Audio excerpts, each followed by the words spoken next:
Assalamualaikum warahmatullahi wabarakatuh.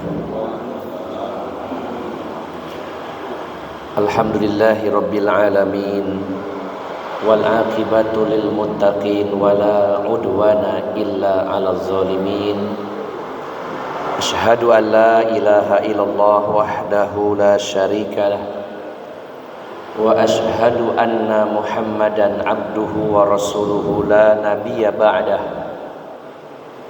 Allahumma salli wa sallim wa barik ala nabiyyina Muhammadin wa ala alihi wa sahbihi ajma'in. Wa qala Allah ta'ala fi kitabihil karim, ya ayyuhallazina amanu taqullaha haqqa tuqatih wa la tamutunna illa wa antum muslimun, amma ba'd. Para alim ulama, para ustaz, para sesepuh yang senantiasa saya hormati dan saya muliakan, bapak-bapak dan ibu-ibu jamaah Masjid Al-Ikhlas yang dirahmati Allah Subhanahu wa taala. Alhamdulillah, pada pagi hari ini kita kembali bersama-sama duduk di dalam majelis ilmu dalam upaya dan dalam rangka untuk senantiasa memperbaiki diri kita. Jika di masa lalu mungkin tentunya ada kesalahan-kesalahan, baik itu dalam sisi akidah, begitu pula dalam sisi ibadah, termasuk juga kesalahan dalam muamalah. Mungkin ada muamalah-muamalah kita yang masih mengandung unsur riba, mengandung unsur maisir atau judi, mengandung unsur gharar atau spekulasi. Kemudian juga mungkin kesalahan dalam masalah adab dan akhlak kita. Maka dengan belajar, dengan duduk di majelis ilmu, dengan mengkaji Al-Quran dan Sunnah, mudah-mudahan Allah berikan jalan keselamatan dan Allah Subhanahu wa ta'ala memperbaiki diri kita dari semua sisi yang berkaitan dengan agama. Bapak Ibu yang dimuliakan Allah Subhanahu wa ta'ala, selagi masih diberikan umur dan kesempatan oleh Allah Subhanahu wa ta'ala, maka selama itu pula kita masih terus bersemangat untuk tafakuh, memperdalam agama Allah Subhanahu wa ta'ala. Pagi hari ini sementara kita tidak melanjutkan kajian kitab Talbis Iblis, mengawali kajian setelah liburan, maka pagi hari ini kajian tematik dengan judul berburu sakinah atau berburu kedamaian atau ketenangan.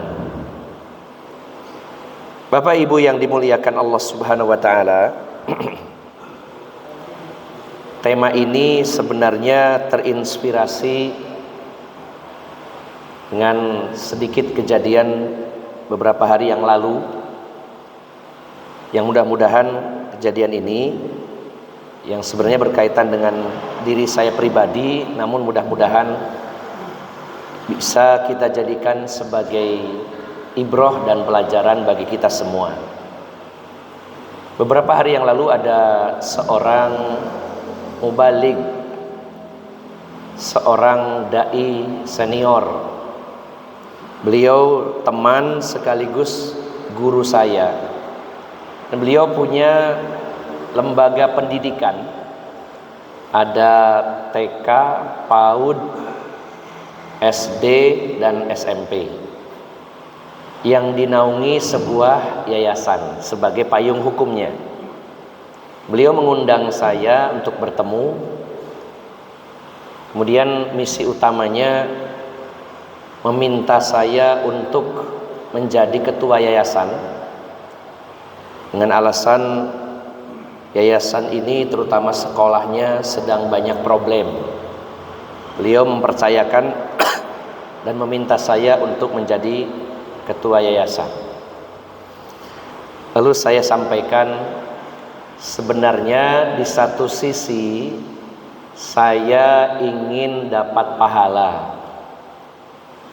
Ini peluang bagi saya untuk mendapatkan pahala dari sisi Allah Subhanahu wa taala. Namun saya bilang di sisi lain, saya ingin mengurangi beban dan tanggung jawab karena saya ingin mendapatkan ketenangan. Kalau saya diberi tanggung jawab lagi, saya banyak mikir, harus banyak berbuat, menyibukkan saya khawatir kehilangan ketenangan. Bertambah usia, inginnya nyantai, saya bilang gitu. Nah, ada pertanyaan beliau yang membuat saya berpikir. Lalu beliau bertanya, apakah benar sakinah, ketenangan itu akan didapat dengan santai? Kalau kita bersantai, sedikit tanggung jawab, tidak ruwet, apakah benar akan mendapatkan sakinah, ketenangan dari Allah Subhanahu wa taala?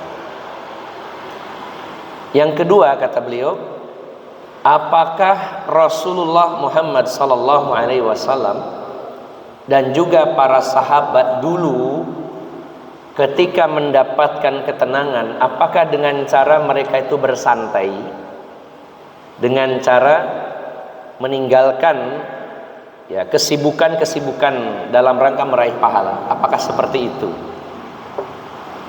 Nah, setelah itu saya mikir, tadinya kalau sedikit tanggung jawab, banyak nyantai, hidup saya tenang.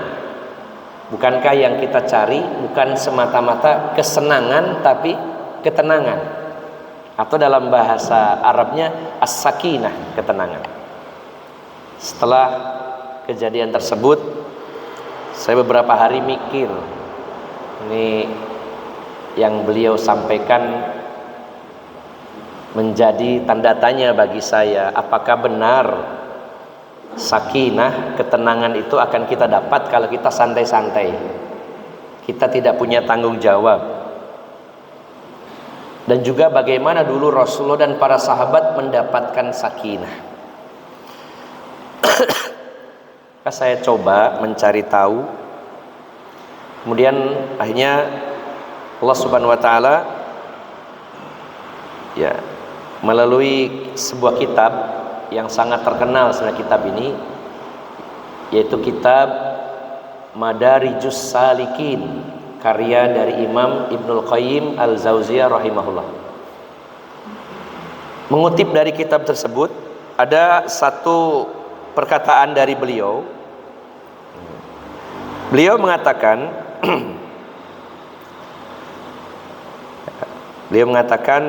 wa qad zakarallahu subhanahu wa ta'ala as-sakinata fi kitabihi fi sittati mawadhi. Kata Imam Ibnul Qayyim dalam kitab Madarijus Salikin, ini kitab beliau yang sangat terkenal, beliau mengatakan, dan sungguh Allah telah menyebutkan kata sakinah di dalam kitab suci Al-Quran itu pada 6 tempat. Ada 6 tempat Allah Subhanahu wa ta'ala menyebutkan kata sakinah dalam Al-Quran, itu ada di 6 ayat. Nah, pada kesempatan yang berbahagia ini Bapak Ibu jamaah sekalian, karena singkatnya waktu, dari 6 ayat itu saya ingin membahasnya 3 ayat saja, mewakili dari keseluruhannya. Dan 3 ayat ini, tiga-tiganya memuat kisah yang dialami oleh Rasulullah Muhammad SAW. Kita akan cari tahu kata-kata sakinah dalam Al-Quran itu berkaitan dengan apa. Namun yang perlu kita yakini bahwa sakinah, ketenangan itu pemberian dari Allah Subhanahu wa taala. Kalau Allah memberi sakinah, pasti kita mendapatkannya. Tapi kalau Allah tidak memberikannya, kita nggak akan mendapatkannya. Sehingga kalau ingin mendapatkan sakinah, ketenangan dari Allah, kita pun harus mengikuti cara yang ditunjukkan oleh Allah untuk mendapatkannya. Nggak bisa dengan inisiatif kita sendiri, saya melakukan ini dan itu supaya dapat sakinah. Karena sakinah datangnya dari Allah, Allah yang beri, kita cari tahu dengan cara apa mendapatkannya. Bapak Ibu jamaah sekalian, ayat yang pertama kita bisa membukanya dalam surat At-Taubah, surat ke-9, ayat yang ke-40. Surat At-Taubah, surat ke-9, ayat 40. Allah Subhanahu wa taala berfirman, "Illa tansuruhu faqad nasarahullahu id akhrajahu alladhina kafaru thaniyasnaini idhuma fil ghar id yaqulu li sahibihi la tahzan innallaha ma'ana fa anzalallahu sakinatahu alaihi wa ayyadahu bijunudin lam tarauha wa ja'ala kalimatul ladzina kafarus sufla wa kalimatullahi hiyal ulya wallahu azizun hakim." Jika kalian tidak menolongnya, nya di sini adalah Rasulullah Muhammad sallallahu alaihi wasallam. Kata Allah, jika kalian tidak menolong Muhammad, sungguh Allah telah menolongnya. Ya. Kapan itu? Yang dijelaskan dalam ini, kapan Allah menolong Rasulullah sallallahu alaihi wasallam? Ketika orang-orang kafir mengusirnya, orang-orang kafir Mekah dalam peristiwa hijrah Rasulullah Muhammad sallallahu alaihi wasallam, di mana dia yang dimaksud adalah Rasulullah sallallahu alaihi wasallam adalah salah satu dari dua orang yang bersembunyi di dalam gua. Salah satu dari dua orang yang bersembunyi di gua, yaitu Gua Tsur. Ketika dia mengatakan kepada temannya, la tahzan innallaha ma'ana, janganlah kamu bersedih, sesungguhnya Allah bersama kita. Nah, kalimat ini yang kita garis bawahi, fa anzalallahu sakinatahu alaihi, maka Allah menurunkan sakinah kepadanya. Allah turunkan sakinah kepadanya. Dan Allah menguatkan, menolongnya dengan tentara yang tidak terlihat. Dan Allah jadikan kalimat orang-orang kafir menjadi kalimat yang rendah dan kalimat Allah yang tinggi, dan Allah maha perkasa lagi maha bijaksana. Bapak Ibu yang dimuliakan Allah Subhanahu wa taala, ayat ini sebenarnya mengkisahkan tentang kejadian ketika Rasulullah dan Abu Bakar bersembunyi di Gua Tsur. Orang-orang musyrikin kafirin Mekah itu sudah melakukan berbagai cara untuk menghentikan dakwah Rasulullah sallallahu alaihi wasallam. Mulai cara yang halus sampai yang kasar, sampai yang paling kasar. Mereka sudah mencoba membujuk, merayu Rasulullah dengan mengiming-imingi hadiah. Lewat Abu Thalib pamannya, Rasulullah ditawari, diantaranya ditawari, yang pertama ditawari harta. Muhammad, kalau memang kamu mengajak manusia kepada agamamu dalam rangka mencari duit, kita akan kumpulkan uang sebanyak mungkin dan kita akan jadikan kamu orang yang paling kaya di Mekah. Kalau kamu ingin kedudukan, kami akan menjadikan engkau raja bagi kami, pemimpin tertinggi. Dan kalau engkau menginginkan wanita, kami akan pilihkan wanita tercantik di Mekah akan menjadi istrimu. Ternyata tawaran itu ditolak oleh Rasulullah SAW. Beliau mengatakan kepada pamannya Abu Thalib, "Pai paman, seandainya matahari diletakkan di pundak kananku dan rembulan ditaruh di pundak kiriku, demi Allah, aku tidak akan berhenti menyampaikan agama Allah Subhanahu wa ta'ala." Ditolak mentah-mentah oleh Rasulullah SAW. Kemudian dengan cara disiksa para pengikutnya, ya terutama para budak, orang-orang yang miskin. Bahkan sebagian mereka dibunuh. Tidak berhasil, Islam terus berkembang. Kemudian diutuslah tokoh-tokoh mereka untuk mendebat Rasulullah SAW.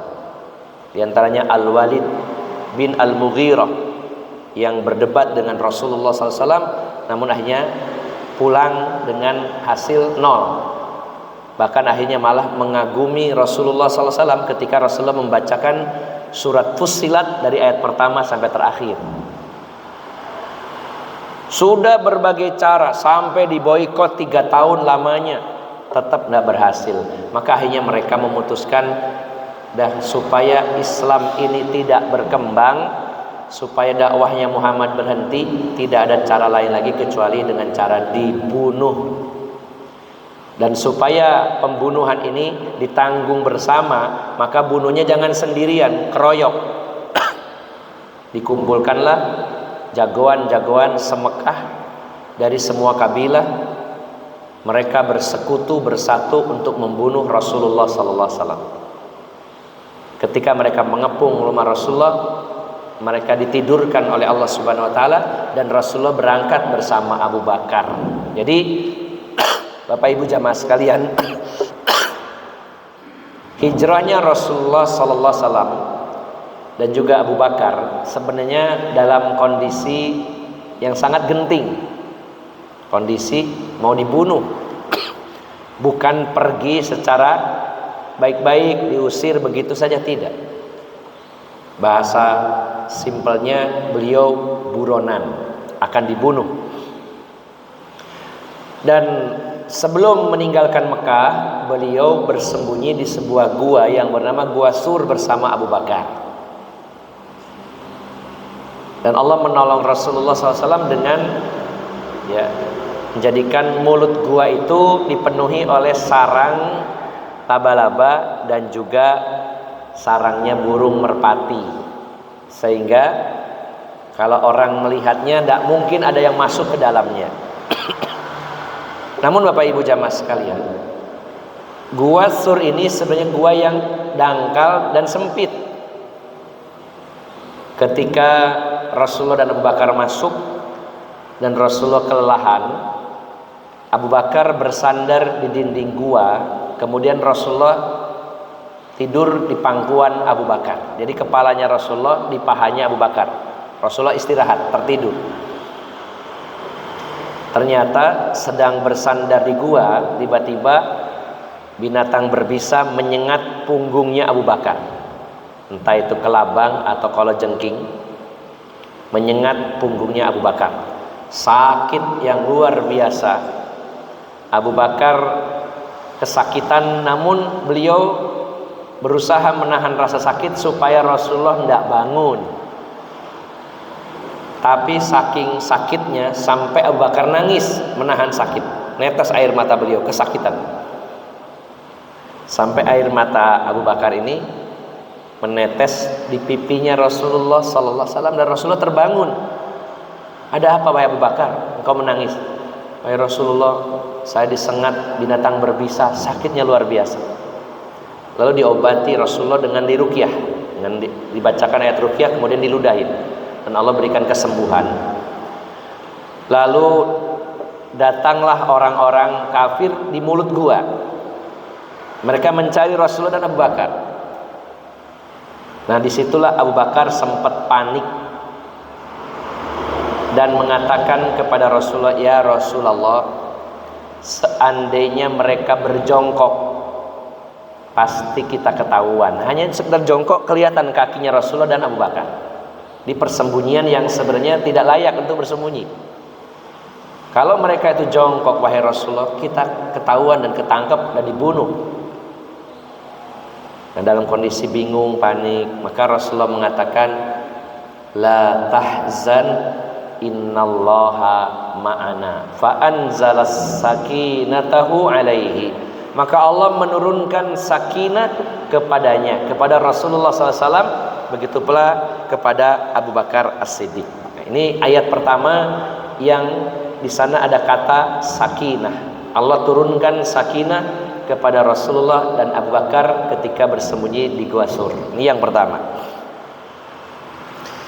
Yang kedua, di dalam surat Al-Fatah, surat Al-Fatah ayat yang ke-18, surat 38 ya, ayat 18.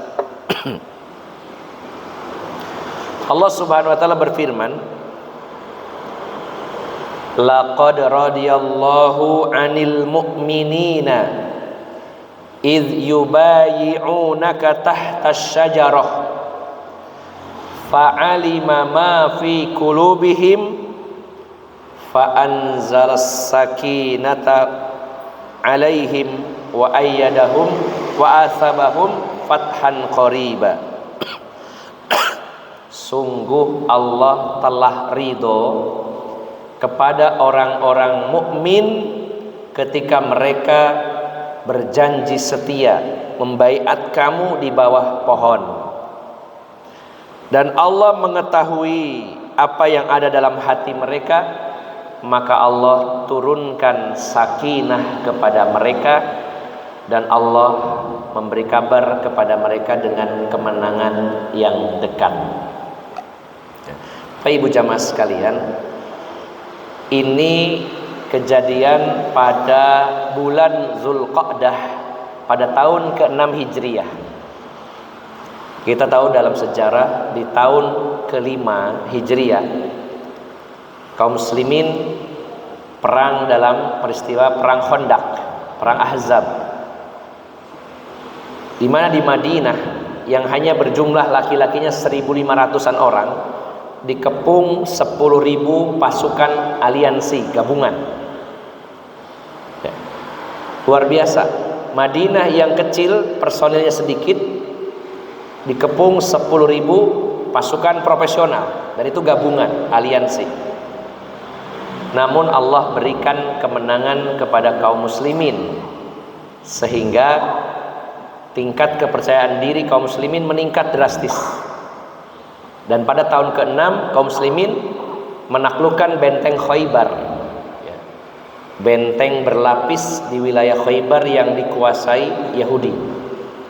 Itu adalah benteng yang sangat kuat, susah ditembus, berlapis-lapis, dan orang-orang Yahudi di sana memiliki persenjataan yang sangat lengkap, persediaan logistik yang sangat memadai. Namun akhirnya Allah berikan kemenangan kepada kaum muslimin. Nah, semakin pede kaum muslimin waktu itu. Maka akhirnya pada bulan Zulqa'dah di tahun yang sama, Rasulullah SAW bersama 1.500 orang berangkat menuju Mekah, tujuannya melaksanakan umroh, mau melaksanakan ibadah umroh. Namun sesampainya di satu kawasan yang bernama Hudaybiyah, beliau mendengar informasi bahwasanya orang-orang musyrikin tidak mengizinkan kaum muslimin untuk melakukan umroh di Mekah. Bahkan orang-orang musyrikin Mekah menyuruh Khalid bin Walid yang belum masuk Islam waktu itu memimpin pasukan berkuda, walaupun hanya 200 personil, tapi ini pasukan elit. Sehingga Rasulullah dan para sahabat akhirnya transit di daerah namanya Hudaybiyah untuk merumuskan strategi selanjutnya. Ini gimana? Kalau dilanjutkan akan terjadi pertumpahan darah di Mekah, dan Rasulullah tidak menginginkan itu. Tapi kalau nggak dilanjut, bagaimana? Ini sudah sampai sini. Nah, akhirnya ternyata orang-orang Mekah, musyrikin Mekah waktu itu, setelah kalah dalam beberapa perang sebelumnya, terutama perang Ahzab, dan juga tentunya mereka tahu bagaimana kekuatan kaum muslimin yang menaklukkan benteng Khaybar. Akhirnya orang-orang musyrikin Mekah ini mikir-mikir, kalau perang ini antara menang apa kalah, kayaknya nggak bisa diremehkan ini Muhammad dan orang-orangnya. Nah, disitulah akhirnya mereka ya berstrategi, kalau perang belum tentu menang melawan kaum muslimin. Akhirnya mereka mengirimkan utusan secara bergelombang, gonta-ganti. Nah, salah satu utusannya adalah Urwah bin Mas'ud Ats-Tsaqafi. Ini yang kelak akan menjadi ya seorang sahabat Nabi yang luar biasa. Urwah bin Mas'ud, salah satu utusan dari musyrikin Mekah. Nah, belum ada kata sepakat. Akhirnya Rasulullah SAW mengirim Utsman bin Affan ke Mekah berangkat. Rasulullah dan para sahabat menunggu di Hudaybiyah. Yang berangkat Utsman bin Affan. Ternyata Utsman bin Affan tidak kembali pada waktu yang dijadwalkan. Rasulullah dan para sahabat menunggu, kok nggak pulang-pulang? Utsman ini ada apa? Lalu ada isu berita yang belum jelas, masih simpang siur, yang menginformasikan bahwasanya sahabat Utsman telah dibunuh waktu itu. Wah, kata Rasulullah, ini sudah keterlaluan, ini utusan dibunuh. Kata Rasulullah, baik kalau begitu, siapa yang mau membaiat saya, berjanji setia akan bertempur sampai titik darah penghabisan. Dan Rasulullah mengawalinya dengan mengangkat tangan kanan beliau, lalu menempelkan tangan kiri. Nah, tangan kiri saya ini mewakili Utsman yang sudah mereka bunuh, kata Rasulullah. Bersumpah, berbaiat, berjanji setia akan berperang bersama Rasulullah hingga akhir hayat, hampir sampai meninggal. Maka 1.500 para sahabat seluruhnya berbaiat di bawah sebuah pohon yang dikenal dengan istilah Bai'atur Ridwan. Nah, ketika para sahabat bersumpah setia akan bertempur habis-habisan bersama Rasulullah SAW, disitulah Allah berfirman tadi, menurunkan ayat yang berbunyi, laqad radiyallahu 'anil mu'minina id yubayyi'unaka tahtas syajarah. Hanya disebut Bai'atur Ridwan. Ridwan artinya keridhaan, karena Allah telah menyatakan sungguh Allah telah meridhoi orang-orang mukmin yang berbaiat kepadamu di bawah pohon. Ya. Nah, ada satu kalimat di situ, fa'alima ma fi qulubihim fa'anzalallahu sakinata 'alaihim. Allah mengetahui apa yang ada dalam hati mereka, maka Allah turunkan sakinah kepada mereka. Ada kata sakinah di ayat ini. Allah turunkan sakinah kepada mereka. Ini kejadian di zaman Rasulullah pada tahun ke-6 Hijriah. Yang terakhir, yang ketiga, yaitu dalam di dalam surat At-Taubah ayat 25 dan 26. Surat 9 ayat 25 dan 26. Ayat ini mengkisahkan kejadian yang lebih genting dari dua kisah sebelumnya. Sebenarnya yang pertama kondisinya kritis, genting, Rasulullah mau dibunuh di Gua Sur. Yang kedua Bai'atur Ridwan juga genting, karena Rasulullah dan para sahabat bersiap bertempur habis-habisan. Nah, yang ketiga ini juga tidak kalah gentingnya. Allah kisahkan tentang perang Hunain yang terjadi pada tanggal 5 Syawal tahun ke-8 Hijriah. Jadi tanggal 10 Ramadan Rasulullah bersama 10.000 pasukan muslim berangkat dari Madinah ke Mekah tanggal 10 Ramadan. Baru sampai Mekah tanggal 20 Ramadan tahun ke-8. Dan kaum muslimin menaklukkan kota Mekah pada saat itu. Jadi perjalanannya 10 hari dari Mekah ke Madinah dengan 10.000 personil. Jadi Rasulullah ini akhir Ramadan ada di Mekah sampai hari raya di Mekah. Idul Fitrinya di Mekah waktu itu. Dan tanggal 5 Syawal, hari kelima dari Idul Fitri, kalau di sini menjelang Lebaran Kupat, gitu ya, maka Rasulullah malah waktu itu berangkat menuju lembah Hunain untuk berperang. Dan luar biasa, pasukan beliau bertambah 2.000, jadi totalnya 12.000. 10.000 ditambah yang baru 2.000, jadi 12.000. Ini pasukan yang sangat besar Bapak Ibu. Kita tahu dalam peristiwa perang Badar, pasukan Rasulullah hanya 313. Sedangkan pada peristiwa perang Hunain berjumlah 12.000. Maka mayoritas para sahabat kaum muslimin waktu itu merasa takjub, maksudnya bangga dengan jumlah yang besar. Dalam pikiran mereka, dulu aja cuman 313 kita menang. Dulu juga waktu perang Khandaq kita 1.500 lawan 10.000 menang. Nah sekarang 12.000, masa sih mau kalah? Jadi para sahabat bangga dengan jumlah yang besar. Maka berangkatlah Rasulullah dengan 12.000 pasukan. Ketika sampai di sebuah celah yang sempit, yang diapit 2 gunung, 2 bukit, ada celah sempit, Rasulullah dan pasukan beliau melintas di situ, dan disitulah beliau dan para sahabat dihujani anak panah yang jumlahnya sangat luar biasa, kayak hujan dari atas kiri kanan. Jangan Pak, hujannya bukan air, anak panah. Dan sempat pasukan muslim tercerai-berai, ya, kocar kacir, ada yang mundur ke belakang, hanya bertahan beberapa orang, termasuk Rasulullah SAW.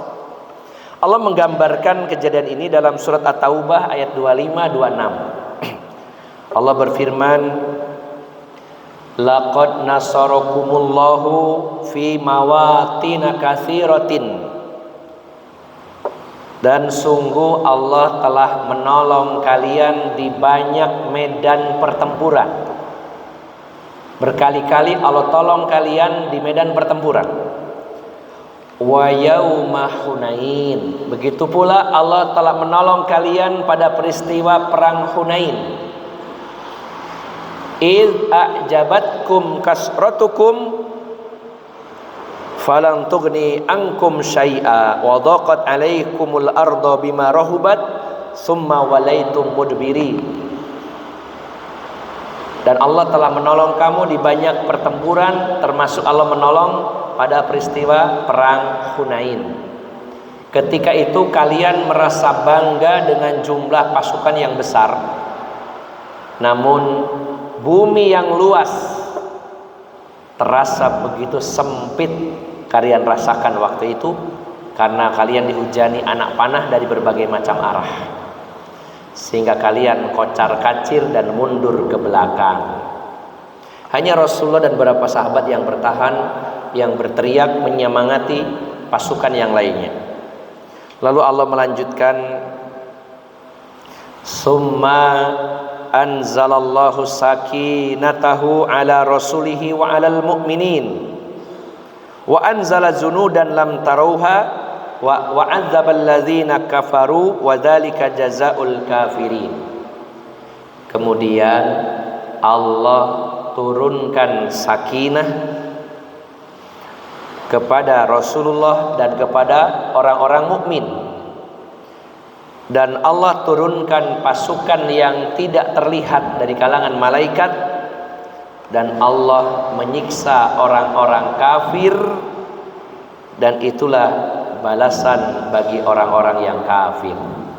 Walaupun di awalnya kocar kacir, Rasulullah dengan tenang mengomando pasukan supaya kembali merapat. Hanya kembali merapat dan musuh dikalahkan. Allah berikan kemenangan pada saat itu. Bapak Ibu yang dimuliakan Allah Subhanahu wa taala, pelajaran apa yang bisa kita ambil dari 3 ayat dan 3 kisah ini? Yang pertama, Bapak Ibu, 3 kisah itu semuanya menunjukkan peristiwa yang sangat genting. Peristiwa yang sangat genting, sangat berat. Di Gua Sur, Rasulullah akan dibunuh. Di daerah Hudaybiyah, beliau akan bertempur habis-habisan. Namanya mau bertempur itu Pak, walaupun belum kejadian, baru sumpah setia akan bertempur sampai mati. Itu butuh nyali Pak ya, karena kalau mendengar kisahnya saja itu tidak seberat kalau kita mengalami sendiri. Ada yang pernah mengalami situasi genting Pak, berhadapan dengan musuh, nyawa di ujung tanduk? Belum pernah. Perang belum pernah Pak ya, kecuali perang mulut dengan istri. Situasinya genting Pak. Pada ayat yang pertama tadi, Rasulullah akan dibunuh bersama Abu Bakar, dikepung para pendekar Mekah, yang sebenarnya peluang selamat sangat kecil, namun Allah berikan sakinah. Yang kedua, pada saat Bayatul Ridwan yang berlanjut menjadi perjanjian Hudaybiyah. Tadinya mau perang habis-habisan, akhirnya berunding, gencatan senjata. Dan yang paling genting adalah ketika Rasulullah dan para sahabat dihujani anak panah di wilayah Hunain. Nah, 3 ayat tadi, 3 kisah tadi, kejadiannya adalah peristiwa berat, genting, sangat kritis. Namun justru pada saat genting, kritis itulah justru Allah turunkan sakinah. Allah turunkan sakinah. Jadi Bapak Ibu jamaah sekalian, sakinah itu pemberian dari Allah, Allah yang menurunkannya, dan itu ada sebabnya. Apa sebabnya kita mendapatkan sakinah? Ketika kita benar-benar bersungguh-sungguh serius berjuang di jalan Allah Subhanahu wa taala. Bukan didapatkan dengan cara santai. Saya pingin bebas, saya pingin tidak terikat, saya tidak ingin ruwet, saya tidak ingin dibebani, tidak ingin diberi tanggung jawab, pingin santai, slow living, sehingga saya mendapatkan sakinah. Ternyata kalau kita kembali kepada beberapa ayat tadi, justru Allah berikan sakinah saat seseorang berjuang di jalan Allah Subhanahu wa taala. Disitulah Allah berikan sakinah. Bapak Ibu jamaah sekalian, apakah kita nggak boleh bersantai? Kalau santai dalam urusan dunia, ini dipersilahkan.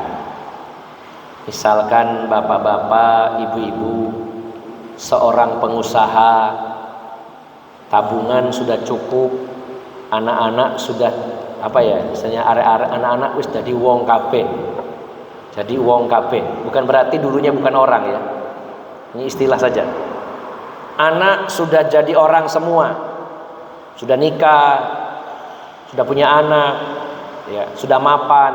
Nah, sebagai manusia biasa kita berpikir saatnya nyantai, wis ini ono usaha ben dilanjut no anak atau menantu. Saya tak santai saja, slow living. Atau bapak ibu yang pensiunan, baik pensiunan dari ASN ataupun swasta, punya tabungan, wis tak nyantai, wis tabungan ono 10 M ya, kemudian cari tanah daerah Pacet, bikin rumah, ada kebunnya, ada kolamnya, tanam tanaman, sayuran, buah-buahan, ternak lele, ternak ayam, ada daging ayam, ada telur. Wis gak usah mikir lian-liane, gak usah mikir perang Iran sama Israel ya, misalkan begitu. Wis nyantai aja. Mungkin ada sebagian kita berpikir seperti itu, dan itu sesuatu yang wajar. Terutama ketika Allah berikan umur panjang dan kehidupan kita dicukupi oleh Allah Subhanahu wa taala, ingin kita bersantai. Nah, kalau urusan dunia monggo. Bersantai sesantai-santainya monggo. Tidak disalahkan. Tapi kalau kita berpikir saya ingin santai, berhenti, pensiun dari berjuang di jalan Allah, tunggu dulu. Rasulullah dan para sahabat, mereka tidak pensiun dalam berjuang sampai akhir hayat. Sampai akhir hayat Rasulullah dan para sahabat. Ketika Rasulullah sakit keras, justru beliau mengirimkan ekspedisi pasukan yang dipimpin oleh Usama bin Zaid bin Harithah untuk berperang melawan Romawi. Rasulullah mengirim pasukan yang dipimpin Zaid bin Harithah, ya. Dan pasukan ini dipimpin seorang panglima yang baru berusia 19 tahun. Sempat para sahabat senior itu tidak terima, kok bisa ini banyak veteran-veteran Badar, banyak orang-orang berpengalaman, kok Rasulullah pilih Usama yang masih muda. Maka saat Usama bin Zaid bin Harithah ini berusia 19 tahun, berangkat menuju perbatasan Syam untuk berperang melawan Romawi, baru saja keluar Madinah mendengar berita Rasulullah wafat, sehingga beliau dan pasukannya pulang kembali. Setelah pemakaman Rasulullah selesai, berangkat lagi. Nah, dan uniknya dalam pertempuran tersebut tidak ada satupun dari kalangan kaum muslimin yang gugur, pulang utuh, pasukannya utuh 100%. Dan para sahabat tercengang, oh Rasulullah ini gak salah pilih ternyata ya. Pemimpinnya, panglimanya luar biasa. Berangkat dan pulang pasukannya utuh. Ini menunjukkan bahwa di saat beliau sakit keras, bahkan ini yang merenggut nyawa beliau masih memikirkan tentang Islam, bahkan mengirim pasukan. Nah, jadi Bapak Ibu jamaah sekalian, kalau ingin mendapatkan ketenangan, kalau itu ingin slow living dalam urusan dunia, monggo. Tapi kalau urusan akhirat, urusan berjuang, jangan pernah pensiun. Dan justru kalau kita terjun, menceburkan diri dalam berjuang di jalan Allah, disitulah Allah akan berikan sakinah tadi. Sakinah itu akan Allah turunkan, Allah berikan kepada kita ketenangan kalau kita memang komitmen terus berjuang di jalan Allah Subhanahu wa taala. Lalu perjuangan apa yang bisa kita lakukan di usia lanjut? Bapak Ibu yang dimuliakan Allah Subhanahu wa taala, justru panjenengan yang sudah mungkin usianya di atas 55, 60, justru panjenengan orang-orang yang Allah pilih memiliki pengalaman yang jauh lebih banyak dari kami yang lebih muda. Punya pengalaman, punya skill, punya kemampuan, yang semua itu akan dimintai pertanggungjawaban di akhirat nanti. Maka berjuangnya di mana? Masih banyak peluang-peluang berjuang bapak-bapak, ibu-ibu. Jangan pernah berpikir saya sudah tua, 60 lebih, mau berjuang model apa lagi? Bukankah peluang-peluang pahala, peluang surga, pintu-pintu perjuangan terbuka di hadapan kita? Contoh sederhananya apa?